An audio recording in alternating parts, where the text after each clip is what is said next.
অনেকে প্রশ্ন করেন নামাজে হাই আসলে তা আটকানোর বিধান কি? প্রিয় বন্ধুরা, নামাজে হাই আসা শয়তানের প্ররোচনা এবং অলসতার লক্ষণ হিসেবে গণ্য করা হয়। নামাজে স্বতঃস্ফূর্তভাবে একা একা যদি হাই আসে তা আটকানো সর্বাত্মক চেষ্টা করতে হবে। ঠোঁট বন্ধ রেখে মুখের ভেতরে বাতাস চেপে রাখার চেষ্টা করতে হবে। এতেও যদি না থামে তাহলে মুখের উপর দাঁড়ানো অবস্থায়, নামাজের হালতে দাঁড়ানো অবস্থায় মুখের উপর ডান হাত দিয়ে মুখ বন্ধ করে রাখবেন, আর অন্য অবস্থায় রুকু সিজদা বা আত্তাহিয়া পড়ার অবস্থায় আপনি বাম হাতের পিঠ দিয়ে মুখটা ঢেকে রাখবেন। হাই আসার কারণে যদি আপনার কেরাতের মধ্যে কোনো শব্দ বিকৃত হওয়ার আশঙ্কা থাকে, তবে সেই সময় সাময়িকভাবে কেরাত পড়া বন্ধ রাখতে হবে।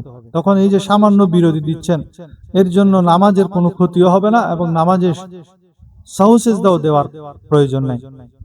তবে বিকৃত উচ্চারণে কেরাত পড়া গুনাহ, যাতে কেরাতের মধ্যে কোনো ধরনের উচ্চারণে বিঘ্ন না ঘটে। এ ব্যাপারে দলিল হলো রাসূলুল্লাহ সাল্লাল্লাহু আলাইহি ওয়াসাল্লাম বলেছেন, যখন তোমাদের কারো নামাজে হাই আসে সে যেন সাধ্য অনুযায়ী তা রোধ করে, কারণ যখন হাই আসে তখন যদি কেউ মুখ খুলে শয়তান তার মুখের ভিতর প্রবেশ করে। এটি সহিহ মুসলিম শরীফের 2995 নম্বর হাদিস। তাছাড়া হানাফি মাযহাবের ফিকার কিতাবের মধ্যে আছে, যদি নামাজে হাই আসে তবে তা প্রতিহত করা মুস্তাহাব, আর যদি কেরাত পড়ার সময় হাই আসে তবে কেরাত পড়া বন্ধ রাখা উচিত, যাতে কেরাতের শব্দ এবং উচ্চারণ বিকৃত হয়ে না যায়।